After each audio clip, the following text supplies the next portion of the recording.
Goshinzo.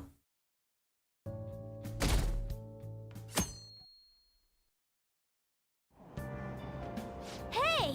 Ah, we were able to grab a seat. Why don't you read something until we get there? Alright. Start Zoro the Outlaw, finally.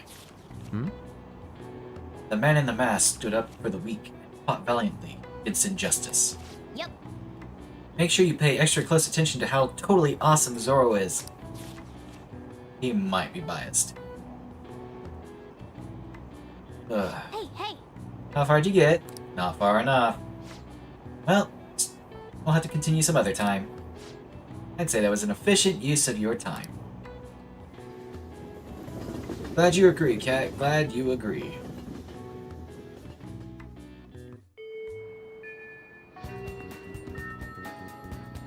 Alright.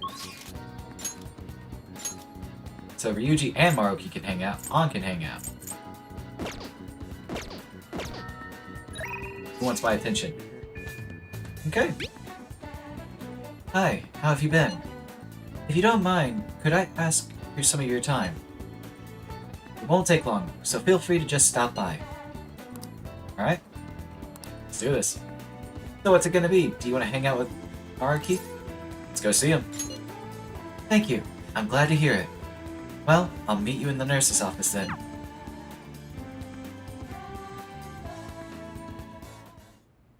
Now. Well, today's just going to be another back and forth as usual. Or will it? Today's your lucky day. Please take a look at what's on this table.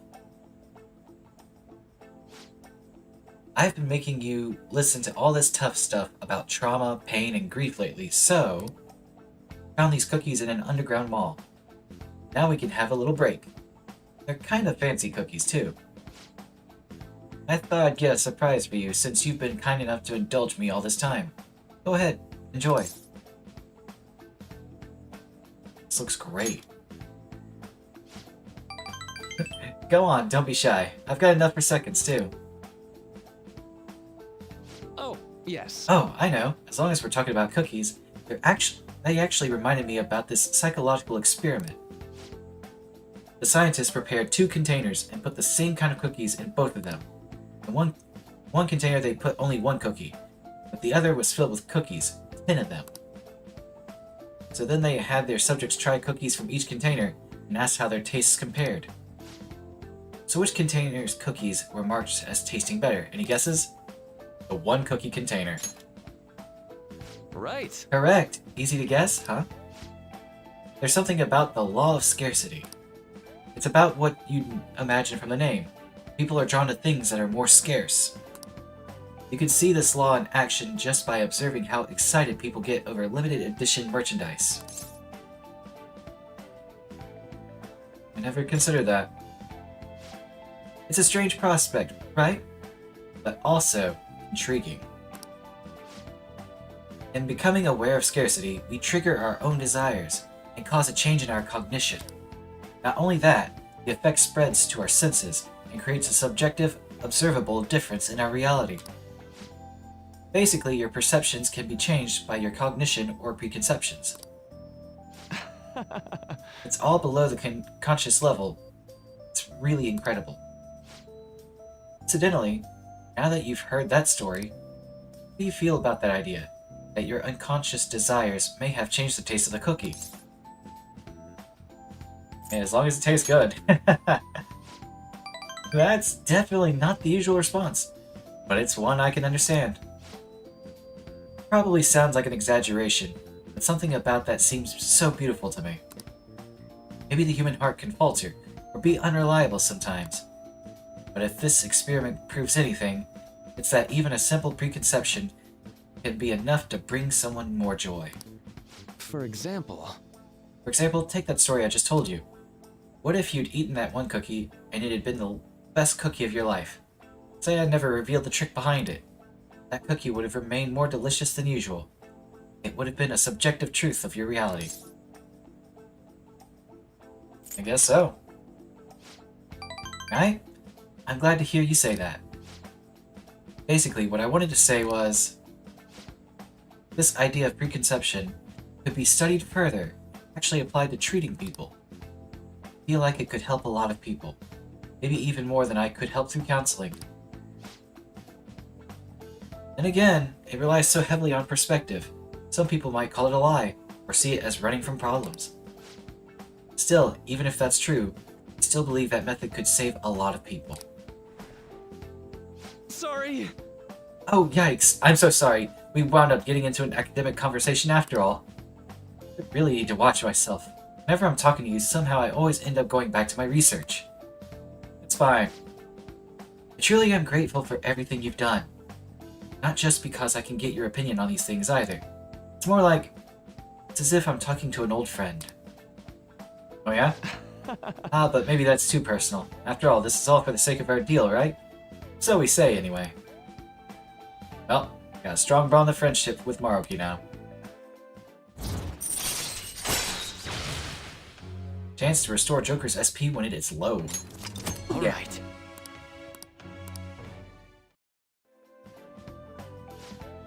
Now then, I'd better show you another way to mentally train yourself. What I'm going to teach you today is... Thanks to Maruki's mental training, my mind feels stronger. Alright. Oh, and here, never a bad time for a snack, right? Don't Well, worry. See you. Make sure you get home before it gets too dark, okay?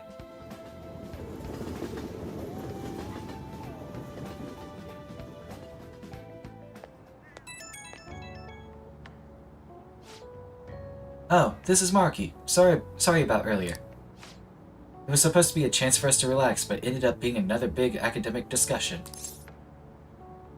I really don't mind. Always so kind. You might be a better counselor than I am. I've always been like this. I get so hyper-focused on my research, I don't notice anything else. Back when I was a student, people kept warning me about that.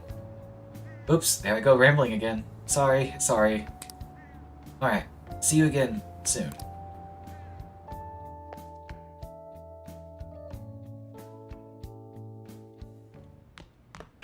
Ah, you're back.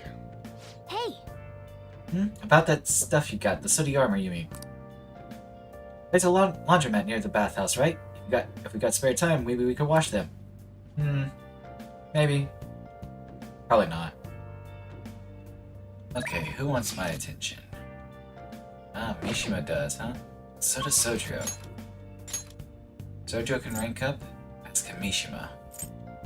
Ooh. Give me 1 second. What personas do I have? I have both. Where are they ranking? Sojiro's at 3. He'll get the 4. Mishima's at 3. He'll get the 4. Right, one last thing to check before we do anything. Yeah. hey, Yeah, it's crossword time.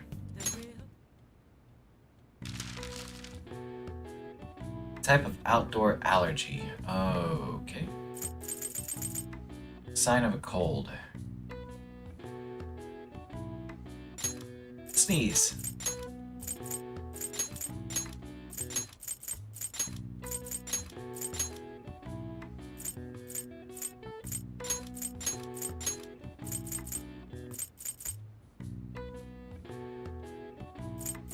It's congested, huh? Well, that would be the nose.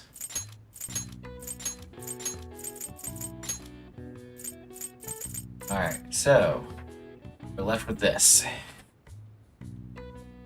Type of outdoor allergy.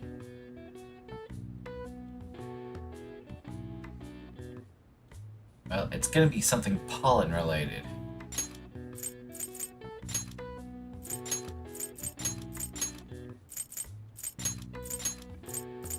Let's type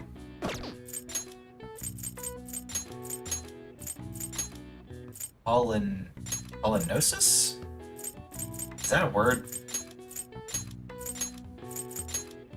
Okay, it's a word. I think I said that the last time I did this too. This is an allergic reaction that triggers when pollen makes contact with membranes in the nose or eyes. Primarily causes sneezing, runny nose, or itchiness. And itchiness. Gee, I know the feeling. These symptoms came to rise whenever English farmers harvested their pastures, leading the nickname for pollenosis, hay fever, to become commonplace. All right. I see. Wow. Nice. I'm not a smart enough cat to have known that that was a thing. Don't worry, cat. You'll get there someday. Anyway, boss. It's only a little, but it helps now that you've learned the ropes. Are you helping out today? We're helping out today. What are you gonna do? I'm hanging out with the chief. I'll teach you how to make good coffee. Taste all depends on you, though. Well, Okay, today we're going to try brewing a cup of coffee from step 1. Just listen to what I tell you. The beans are Colombian. A medium fine city roast. Oh, and don't let the water boil too much. You're gonna be fine. I'll be here the whole time. yeah. Not bad. But I guess anyone can do something as simple as just brewing it. Making a blend, on the other hand, is a different story. Mixing beans at random won't do you any good. That's because the acidity and flavor profile all depend on the bean ratio. Pretty deep, huh? Tell me more. Oh, somebody's enthusiastic. If you're really that interested, feel free to try out whatever combinations you want to. Oh, but hands off the expensive beans, got it? Next up is the curry. There's something special about its flavor. The truth is, a scientific genius actually came up with the perfect spice combo to complement my coffee. Something about the quantification of taste. There's no formula for flavor, but it is pretty damn good.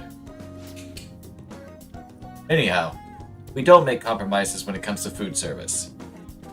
Our stuff's gotta wow the customers. This is a tiny shop after all. Self-satisfaction is the only thing that keeps me going. You. Haven't I told you I don't have the money? Look at this place. You see many customers in here? Oh, you don't need to hide it, Sakura-san. You must have saved plenty from your time working in the government. Aren't you taking care of that employee right there too? For nothing more than charity. I'd wish you'd show me the same kindness you show others. If you're not planning on buying anything, can you please leave? I'm expecting a phone call, so I don't have time to chat with you. I don't mind if you take the call in front of me. Talk to your little friend here in the meantime. So, should we keep talking until your call comes in, or would that be too inconvenient for you? Well, Sojiro's in trouble. What should I do? I should call his phone.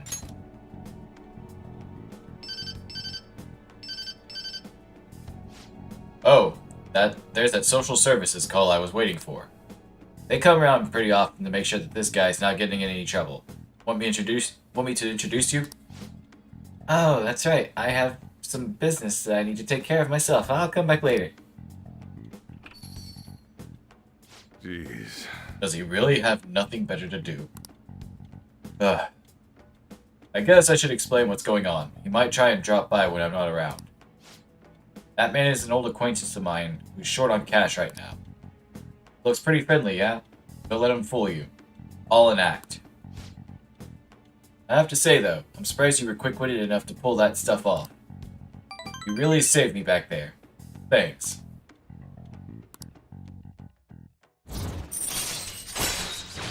And I hate to say it, but I believe this is the highest we can get Sojiro for the time being. But we can make curry at least. All right.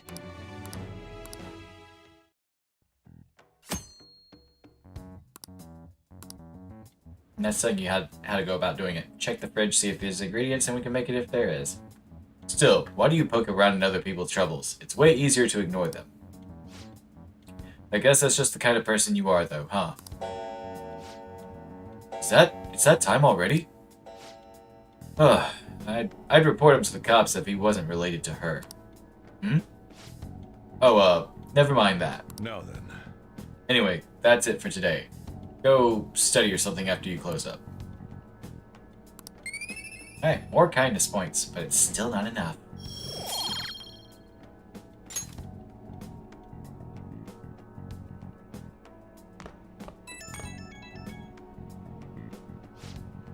Hey, Red. Sorry about today. Didn't mean to get you wrapped up in my problems. I probably don't have to say it, but if that guy shows up while I'm out, just try to ignore him, okay? Just let him do his thing and get on with the job. Got it? Understood? Good. Whatever he says, just don't let it get to you. You're still under probation, so don't cause a scene, yeah? Alright, I'm trusting you on this. Later.